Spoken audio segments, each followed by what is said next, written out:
The 100-man competition 2024 4th match Northern Superchargers Trent Rackets கடையில் நடக்க போகுது. அதோட ஃபேண்டசி ப்ரிவ்யூ பார்க்க போகிறோம். MSC Cricket 11 அப்படின்னு சர்ச் பண்ணி டெலகிராமில் ஜாயின் பண்ணிக்கோங்க. Vision 11 GST free, TDS free, lowest entry fee. அது மட்டும் இல்லை, உங்களோட வின்னிங் அமௌண்ட்டை வேலெட்டுக்கு ட்ரான்ஸ்ஃபர் பண்ணிங்கன்னா ரியல் கேஷ் 5% தராங்க. ரெகுலர் கிவ் அவேஸ் இருக்குது. இன்றைக்கி டேக்கு நிறைய giveaways. Asia cups match 2 match இருக்குது. 2 மேட்சுக்குமே கிவ் அவே கொடுத்துருக்காங்க. அது இல்லாமல் இந்த பர்டிகுலர் மேட்ச்சுக்கு 20,000 கிவ் அவே கொடுத்துருக்காங்க. கண்டிப்பாக பயன்படுத்திங்க. விஷன் 11 இன்ஸ்டால் பண்ணலைன்னா டாப் கமெண்டில் லிங்க் இருக்குது, கிளிக் பண்ணி இன்ஸ்டால் பண்ணி என்னோடய ரெஃபரல் கூட பயன்படுத்த மறக்காதீங்க. ஹெட்டிங்லி லீட்ஸில் தான் இந்த மேட்ச்சு ஜூலை 26 11:05 PM ஸ்டார்ட் ஆகுது. நம்மளோட டைம், அவங்களோட டைம் 6:35 PM. லீட்ஸ்னாவே ரன்ஸுக்கு லீடு அப்படின்ற அளவுக்கு அந்த மாதிரி ஸ்கோர் வர்ற மாதிரி இருந்த ட்ராக்கு இருக்கிற ட்ராக்கு 180 பேட் ஃபஸ்ட் ஆவரேஜாக இருந்திருக்கு. இது T20ல் அந்த மாதிரி ரேஞ்சுக்கு இன்றைக்கி எதிர்பார்க்குறோம். 100 மேட்சஸ்லேயே 68 மேட்ச்சில் பேட் ஃபஸ்ட்டுக்கு 42 வெற்றி, 25 சேசிங் வெற்றி. நம்பர் என்னத்தை சொல்லுது? ரன்ஸ் ஆன் த போர்டு ஹெவியாக இருக்கும்போது கண்டிப்பாக சேஸ் பண்ணுறது டஃப்பான ஒரு விஷயம். அதனால தான் பேட் ஃபஸ்ட்டுக்கு அதிக வெற்றியை கொடுத்துருக்கு. யாக்ஸே 260க்கு 4 அப்படிங்கிற ஸ்கோரை T20ல் பதிவு பண்ணியிருக்காங்க. அதே யாக்ஸே 82க்கு 7 அப்படின்னு லோ ஸ்கோரையும் பதிவு பண்ணியிருக்காங்க. 150 பிலோவாக 13 டைம்ஸ்னால் 190 அபோவாக 25 டைம்ஸ் வந்திருக்கு. மிடில் ஸ்கோரு 30 டைம்ஸ் வந்திருக்கு. அந்த பேஸில் யோசிக்கும் போது இன்றைக்கி பெட்டரான ட்ராக்காக இருக்குங்கிற எதிர்பார்ப்பு. இந்த சீரியஸை பொறுத்த வரைக்கும் மென் கிரிக்கெட்டில் அவ்வளோவா ஸ்கோர் இல்லை. விமன் கிரிக்கெட்டில் ஸ்கோர் வந்திருக்கு. மென் கிரிக்கெட்டில் அந்த இடத்துல டவுன் ஆகுது. இயர்லி விக்கெட்ஸ் விழுது. ஏன்னா ஹார்ட்னஸ் எப்பயுமே ஃபஸ்ட் மேட்ச்சில் இருக்கும். இங்கிலாந்து பிச்சர்ஸ் எப்பயுமே ட்ரஸ்ட் பண்ணி போகலாம்.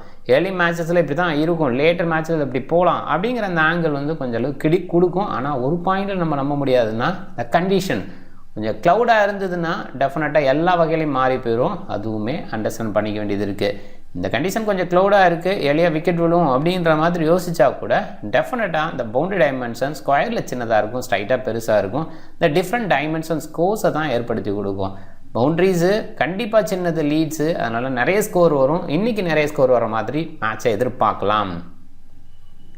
நார்த்தன் சூப்பர் சார்ஜர்ஸ் முக்கியமான ஸ்டார்ஸ் இழந்து விளையாடுறதுனால இந்த மேட்ச்சு அவங்களுக்கு கஷ்டமான மேட்சாக இருக்க வாய்ப்பு இருக்குது. கண்டிப்பாக ட்ரெண்ட் ராக்கெட் ஜெயிக்கிறதுக்கான வாய்ப்பு அதிகமாக நான் பார்க்குறேன். Matthew Short, Ben Stokes and Harry Brook இவங்க இல்லை. MLC மேத்யூ ஷார்ட் விளையாடுறாரு. பென் ஸ்டோக்ஸு இப்போதைக்கு இங்கிலாந்துக்காக விளையாண்டுட்டுருக்காரு. ஹாரி ப்ரூக்கும் இங்கிலாந்துக்காக விளையாண்டுட்டுருக்காரு. அந்த பேஸில் அவங்களாம் மிஸ் ஆகிறாங்க. கிரஹாம் கிளார்க் அதனால் ஓப்பன் பண்ணுவார் with Jason Roy. Matthew Short வந்ததுக்கப்புறம் மேத்யூ ஷார்ட் வித் ஜேசன் ராய்னு எதிர்பார்க்கலாம். நிக்கோலஸ் பூரன் யார் லீட் பண்ண போகிறா? ஹாரி ப்ரூக்கு தான் கேப்டன் அனௌன்ஸ் பண்ணாங்க. நிக்கோலஸ் பூரன் இருக்க போகிறாரா? ஆடம் ஹோஸா? ஸோ இதை கொஞ்சம் பார்க்கணும். பாசிபிளாக டேனியல் சாம்ஸ் இருந்து ஆச்சரியப்படுறதுக்கலாம். ஆதில் ரசீத் ஒரு சீனியர் பிளேயர் இருக்கார். ஸோ யார் லீட் பண்ண போகிறா? அந்த அனௌன்ஸ்மெண்ட் லேட்டாக கொடுப்பாங்களா பார்க்கணும். அண்ட் நிக்கோலஸ் பூரன் ஏர்லி மேட்சஸில் கண்டிப்பாக ஃபார்ம் பேஸில் பெஸ்ட்டாக பார்க்கலாம். குயிக்காக ஆட பார்ப்பார். அது ஓரளவுக்கு பேட்டுக்கு வரும். லேட்டாக பிச்சர்ஸ் எல்லாம் டவுன் ஆகும்போது அவரும் டவுன் ஆகுறது எல்லா இடத்துலையும் நம்ம பார்க்குறோம். ஆடம் ஹோஸு ரைட் ஹேண்ட் பேட்டை, டீசெண்டான பேட்டை. ஜோர்டான் கிளார்க்கு டொமஸ்டிக்கில் ஹீரோ வந்திருக்காரு. நல்லா ஆல்ரவுண்டர்னு சொல்லலாம். பட் இங்கே பவுலிங் பேஸில் எந்த அளவுக்கு ஒரு யோசிப்புன்னு பார்க்கணும். டேனியல் சாம்ஸ், ஒல்லி ராபின்சன் இந்த இடத்துலையே பவுலர் ஆல்ரவுண்டர் வந்துட்டாங்க.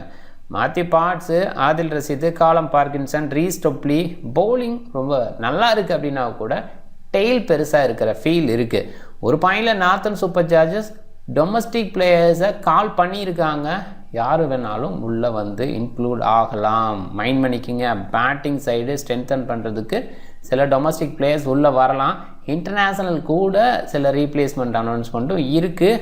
இது நம்ம பார்த்து தான் அண்டர்ஸ்டாண்ட் பண்ணிக்கணும். முதல் போட்டி அப்படின்றதுனால இப்போதைக்கு இந்த ஆர்டர் ஏற்கனவே அனௌன்ஸ் பண்ண ஸ்குவாடை பேஸ் பண்ணி தான் இந்த ஆர்டர் அப்படின்றத சொல்லிக்கிறேன். அண்டு சில மாற்றங்கள் இருந்தால் ஆச்சரியப்படுறதுக்கு இல்லை. ஆதில் ரசீது சூப்பர் பவுலர், அவரோட கூகுளி ஸ்பெஷலாக இருக்கும். இந்த மாதிரி கண்டிஷனுக்கு பெஸ்ட் பவுலராகவும் இருந்திருக்காரு. ரீஸ் டொப்லி இந்த கண்டிஷனுக்கு அவர் கண்டிப்பாக பின்னாடி வரலாம். ஏன்னா இது வரைக்கும் அவரை பார்க்கும்போது விக்கெட் எடுக்கல, ரொம்ப சூப்பரான பவுலர். ஆனால் இந்தியன் கண்டிஷனில் அவ்வளோ பெஸ்ட் சைன் கொடுக்க முடியல. அது IPLல வேர்ல்ட் கப்புன்னு வரும்போதும் அந்தளவுக்கு பெஸ்ட்டாக இல்லை. பட் கண்டிப்பாக இங்கே பெட்டர் அவுட்புட் கொடுக்க முடியும். அவருக்கு ஏற்ற கண்டிஷனாக இருக்குங்கிறது எதிர்பார்ப்பு. Trent Rockets Thomas Love, Calvin Harrison, Josh Turner, Calvin Harrison நல்ல பர்ஃபார்மன்ஸ் கொடுத்துருக்காங்க. குறிப்பாக கெல்வின் ஹாரிசன் லெக் பிரேக்கு ரீசன்ட் பர்ஃபார்மன்ஸ் சூப்பராக இருக்குது. டொமஸ்டிக்கில் ஹீரோ பர்ஃபார்மன்ஸ் அப்படிங்கிற மாதிரி சில மேட்சஸை கொடுத்துருக்காரு. ஸோ அந்த பேஸில் அவருக்கு ஒரு வாய்ப்பு கிடைக்குமா பார்க்கணும். ரஷீத் கான், இமாட் வசீம் மாதிரி ஸ்பின்னர்ஸ் உள்ளே இன்க்ளூட் ஆகும்போது ஹாரிசனுக்கு வாய்ப்பு இல்லையோன்னு தான் எனக்கு தோணுது. கண்டிப்பாக பார்க்கலாம். Hales and Adam Lyth open பண்ணுவாங்க. ஹேல்ஸை பொறுத்த வரைக்கும் டீசென்ட் ஹிட்டிங் எபிலிட்டி இருக்குது. டாம் பேண்டன் விக்கெட் கீப்பர், டீசெண்டான பேட்டிங் எபிலிட்டி. ஏர்லி மேட்சஸில் பெட்டர் அவுட்புட் பேண்டன்ட்டு வரும். சாம் ஹெயின் லேட்டர் மேட்ச்சில் பெட்டர் அவுட்புட் கொடுப்பாரு. ஒரு ஸ்டெடி பிளேயராக அந்த டீமுக்கு பார்க்கலாம். லெவிஸ் கிரிகரி டீமை லீட் பண்ணுறாரு. டீசெண்டான ஆல்ரவுண்டர். சில நேரங்களில் இன்டோரில் பவுல் பண்ணுறதுனால பெட்டர் அவுட்புட் கொடுக்க முடியும். ரோமன் பர் ரைட்டாக மீடியம் பவுலிங். ரீசெண்டாக சில பவுலிங் பேஸில் நிறைய அவர் கன்சிடர் பண்ண மாட்டாங்க. ஒரு ஃபினிஷர் ரோலில் யோசிக்கிறாங்க. பட் ஸ்பின்னர்ஸுக்கு எகென்ஸ்டாக அவர் மிடில் பேஸில் தடுமாறுறாரு. ஜோர்டான் தாம்சன் லோக்கல் பாய், லீட்ஸ் பாய். கண்டிப்பாக லீட்ஸில் பெட்டர் அவுட்புட் கொடுக்கலாம். பட் பவுலிங் பேஸில் நிறைய கன்சிடர் பண்ணணும். அப்போ தான் அந்த அவுட்புட் பெஸ்ட்டாக வரும். கன்சிடர் பண்ணுவாங்கன்னு நினைக்கிறேன். லேட்டர் பேஸில் பாசிபிளாக எண்டோரில் ஸ்பெஷலிஸ்ட்டாக இருந்திருக்காரு. அந்த ஒரு விஷயத்த இன்றைக்கி பண்ணுவாரா? Rashid Khan leg break googly ரீசெண்டாக பேட்டிங்கில் ஒரு டைனமிசத்தை கொண்டு வந்திருக்காரு. சூப்பராக பேட் பண்ணுறாரு. இமாட் வசீம் இந்த அளவுக்கு பேட்டிங் டெப்த் இருக்குது. அந்த யூனிட்டுக்கு இல்லாத ஒரு விஷயம் இந்த பேட்டிங் டெப்த் அப்படிங்கிறது இங்கே இருக்குது. லியூகுட்டு கூட ஹேண்டியாக பேட் பண்ண முடியும். அந்த எபிலிட்டி வச்சுருக்காரு. ஸோ அந்த இடத்துல ட்ரெண்ட் ராக்கெட்ஸுக்கு அட்வான்டேஜ் அதிகம்னு சொல்லலாம். குறிப்பாக ரஷீத் கான் மாதிரி பவுலர் இருக்கிறாங்க. லியூகுட்டு, சாம் குக் அப்படிங்கிற மாதிரி டொமஸ்டிக் ஹீரோஸு இவங்களும் இன்டர்நேஷ்னலில் விளையாடுறாங்க அப்படின்றது இருக்குது. லியூகுட் இன்டர்நேஷ்னலில் இருக்கார். நிறைய லீக்கில் போய் விளையாடுறாரு. இதெல்லாம் நம்ம பார்க்குறோம்.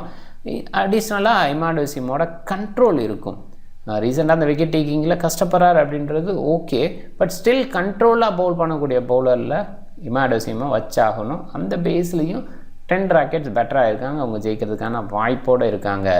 லியூகுட்டு நல்ல பவுலர். சாம் குக்கு நியூ பாலில் ஸ்பெஷலிஸ்ட்டாக இருந்திருக்கார். அந்த கண்டிஷனில்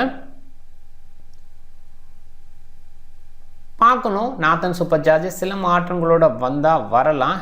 ட்ரெண்ட் ராக்கெட்ஸும் அந்த மாதிரி ஒரு விஷயத்தை தான் யோசித்து போகணும். ஆன் டைமில் கிளாரிட்டி எடுத்துக்கலாம் முதல் போட்டி அப்படின்றதுனால இப்போதைக்கு இந்த டீம் மோஸ்ட் ப்ராபப்ளி ட்ரெண்ட் ராக்கெட்ஸில் நிறைய மாற்றம் இருக்காது. பட் நாத்தன் சூப்பர் சார்ஜஸில் ஆர்டர் பேஸ்லையும் சில பிளேயர் இன்க்ளூஷன் பேஸ்லையும் மாற்றம் இருக்கலாம். பவுலிங் ஆப்ஷன் ஹெவியாக இருக்குது ரெண்டு டீம்ஸ்லையும். ஃபுல் கோட்டான்னு பார்க்கும்போது சாம்ஸ், ஆதில் ரஷீத் அண்ட் ரீஸ்டோப்லியோட ஓவர்ஸை எதிர்பார்க்கலாம். சாம்ஸ் அண்டு ரீஸ்டோப்லி எண்ட் ஓவரில் வீசுவாங்கன்னு எதிர்பார்க்கலாம். இங்கேயும் பவுலிங் ஆப்ஷன்ஸ் ஹெவியாக இருக்குது. அதில் ரஷீத் கான், இமாட் வசீம், லியூகுட்டோட முழுமையான ஒரு எதிர்பார்க்கலாம். லெவிஸ் கிரிகரி அண்ட் லியூகுட் எண்ட் ஓவரில் வீசுவாங்கன்னு எதிர்பார்க்குறேன். அதில் சாம் குக் அண்டு லியூகுட் அப்படின்னு கூட எதிர்பார்க்கலாம். லெவிஸ் கிரிகரி கண்டிஷன் கொஞ்சம் டவுன் ஆகிற இடத்துல பெஸ்ட் பவுலிங் கொடுப்பாரு. எளியாக கொஞ்சம் ஸ்விங் கிடைக்கிற மாதிரி கண்டிஷனில் கிரிகரி ஓவர் போடாமல் கூட இருக்கலாம். ஒரு கேப்டன் அப்படின்றதுனால கொஞ்சம் ஓவர்ஸ் எடுத்துப்பாருன்னு தான் தோணுது. பிக் பேஸில் யோசிக்கும்போது Adam Lyth, Lewis Gregory, Jordan Thompson, Sam Cook இவங்களெல்லாம் குறைவாக பிக் பண்ணியிருக்காங்க. லைத்து ஓப்பன் பண்ணுறது அதனால் நல்ல சாய்ஸு. ஓரளவுக்கு டீசென்ட் பேட்டரும் கூட. இன்னிங்ஸை பில்ட் பண்ணக்கூடிய எபிலிட்டி அவர்கிட்ட இருந்திருக்கு, பார்த்துருக்கோம். லெவிஸ் கிரிகரி ஆல்ரவுண்ட் பர்ஃபார்மன்ஸ் கொடுக்க முடியும். கேப்டனாக எண்டோரில் எடுத்து வீசினா இன்னும் கொஞ்சம் பெட்டர் அவுட்புட் கொடுக்கலாம். ஜோர்டான் தாம்சன் லோக்கல் பாய், அந்த வகையில் இந்த கிரவுண்டை வெல் நோன் அப்படின்ற வகையில் பெட்டர் அவுட்புட் கொடுக்கலாம். சாம் குக்கு ஏர்லி ஓவர்ஸில் பெஸ்ட்டாக இருப்பார். ஏர்லி மேட்சஸில் பெஸ்ட்டாக இருந்தும் பார்த்துருக்கோம். அந்த பேஸில் ஒரு டீசென்ட் சாய்ஸு. சேஃபாக கேப்டன் வைஸ் கேப்டன் சாய்ஸுக்கு Nicholas Pooran, Daniel Sams, Rashid Khan இவங்களை யோசிக்கலாம். மதிஷாட்டை அதிகமாக கேப்டன் எடுத்திருக்காங்க. அவர் விளையாடுறாரு எம்எல்சிக்காக. அதனால் இங்கே வரதுக்கு வாய்ப்பு குறைவுன்னு தான் நான் சொல்லுவேன். சில பிளேயர்ஸை இன்க்ளூட் பண்ணியிருக்காங்க. அதை ஆன் டைமில் பார்த்துட்டு அதுக்கு தகுந்த மாதிரி நம்ம கொஞ்சம் யோசிச்சு ஆகணும். டாம் பேண்டன், லெவிஸ் கிரிகரி, ஒல்லி ராபின்சன் இவங்களை கொஞ்சம் ட்ரை பண்ணலாம். ரிஸ்க் எடுக்கணும்னு நினச்சா லெவிஸ் கிரிகரி ஏற்கனவே சொல்லிட்டேன். ஒரு மிடில் ஓவர்ஸில் பவுல் பண்ண வாய்ப்பு இருக்குது. எண்டோரில் பவுல் பண்ண ஆச்சரியப்படுறதுக்குலாம் மிடில் ஆர்டர் பேட்டராக டாப் ஆர்டர் கொலாப்ஸ் ஆனால் கூட எடுத்துகிட்டு போக முடியும். ஒல்லி ராபின்சன் கொஞ்சம் மேலே பேட்டிங் வர வாய்ப்பு இருக்குது. இந்த யூனிட்டோட போனால் அப்படி யோசித்து கொஞ்சம் போகலாம். அதர்வைஸ் அவர் அந்தளவுக்கு கிரேட் கிடையாது. பட் பாசிபிளாக லாங் ஹேண்ட் இருக்குது, பவர்ஃபுல் ஹிட்டிங் இருக்குது. அதை பேஸ் பண்ணி கொஞ்சம் யோசிக்கலாம். அண்ட் பேட்டிங் ஆர்டரையும் கொஞ்சம் கவனிச்சுக்குங்க. ஆன் டைமில் சில லோக்கல் பிளேயர்ஸ் இன்க்ளூட் ஆகிறாங்களா, சில இன்டர்நேஷ்னல் ரீப்ளேஸ் ஆகிறாங்களா, இதெல்லாம் மைண்ட் பண்ணிவிட்டு அதுக்கப்புறம் ஒல்லி ராபின்சனை கேப்டன் வைஸ் கேப்டன் போடுறதை பற்றி யோசிக்கலாம். டீம் பாருங்கள். பேட்டிங் பேஸில் ஒரு team. Captain Rashid Khan, vice captain Nicholas Pooran, Banton, Adam Hose, Lyth, Hales, Roy. So maximum பேட்டர்ஸை கவர் பண்ணி போகிறது பெட்டர் இந்த மேட்ச் பொறுத்த வரைக்கும். ஈஸ்டோப்லி கவர் பண்ணலாம். ஃபஸ்ட் பவுலிங் ஆகிருக்க பட்சத்தில் ஏர்லி ஸ்விங் கிடைக்கும். அதே மாதிரி சாமுவல் குக்கும் பார்த்திங்கன்னா ஏர்லியாக ஸ்விங் பண்ணக்கூடிய எபிலிட்டியோடு இருப்பார். அவரெல்லாம் இன்க்ளூட் பண்ணுங்கள். கண்டிஷன் பேரில் அந்த ஒரு விஷயத்தை யோசிக்கலாம். ஆன் டைமில் சில இன்க்ளூஷன் இருக்கும், அதையும் யோசித்து டீம் செட் பண்ண பாருங்கள். நீங்கள் டிஃப்ரெண்ட் டீமை ட்ரை பண்ணுங்கள். இந்த வீடியோ பிடிச்சிருந்தால் லைக் பண்ணுங்கள், உங்கள் ஃப்ரெண்ட்ஸுங்களுக்கு ஷேர் பண்ணுங்கள். சேனலை சப்ஸ்கிரைப் பண்ண மறக்காதீங்க. மிக்க நன்றி.